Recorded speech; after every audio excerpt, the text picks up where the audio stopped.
அண்மை செய்தியை பார்த்துக் கொண்டிருக்கிறோம். நெல்லுக்கான ஊக்கத்தொகை விவகாரத்தில் மத்திய நிதியமைச்சர் நிர்மலா சீதாராமனுக்கு முதலமைச்சர் மு.க. ஸ்டாலின் பதிலளித்திருக்கிறார்.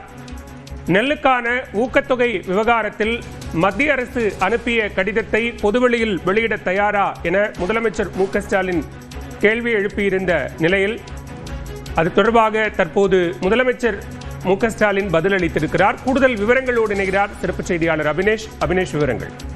முதலமைச்சர் மு.க. ஸ்டாலின் தன்னுடைய எக்ஸ் வலைப்பக்கத்துல மத்திய நிதியமைச்சர் நிர்மலா சீதாராமனுக்கு தன்னுடைய பதிலை கொடுத்திருக்கிறார். குறிப்பாக தாங்கள் சொல்லியது உண்மையாகவே இருந்தால் கடிதத்தை வெளியிட்டிருந்தாலே போதும், மக்கள் அதை படித்து உண்மை அறிந்து கொண்டிருப்பார்கள்.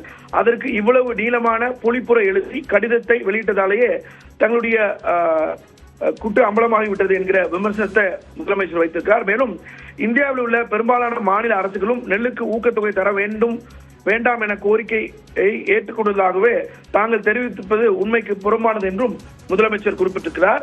குறிப்பாக கடந்த பிப்ரவரி மாதம் கேரள முதலமைச்சர் பினராயி விஜயன் இது குறித்து வெளியிட்டிருந்த பதிவையும் மேற்கோள் காட்டி முதலமைச்சர் மத்திய நிதியமைச்சர் நிர்மலா சீதாராமனுக்கு கடிதம் எழுதியிருக்கிறார். குறிப்பாக இன்று உணவு பாதுகாப்பு உறுதி செய்வதற்கான வேளாண் சார்ந்த அனைத்து தரப்பினருக்கும் ஆக்கப்பூர்வமான தொடர்ச்சியான நேர்மையான ஈடுபடக் தொடர்பான ஒரு பதிலை மத்திய நிதியமைச்சர் நிர்மலா சீதாராமன் முதலமைச்சர் நோக்கி தன்னுடைய எக்ஸ் வலைப்பக்கத்துல ஒரு அறிக்கையை வெளியிட்டிருந்தார். அதற்கு பதிலளிக்கக்கூடிய வகையில முதலமைச்சர் மு.க. ஸ்டாலின் இந்த பதில் அறிக்கையை அவர் கொடுத்திருக்கிறார். பாலவேல். விவரங்களுக்கு நன்றி அபினேஷ்.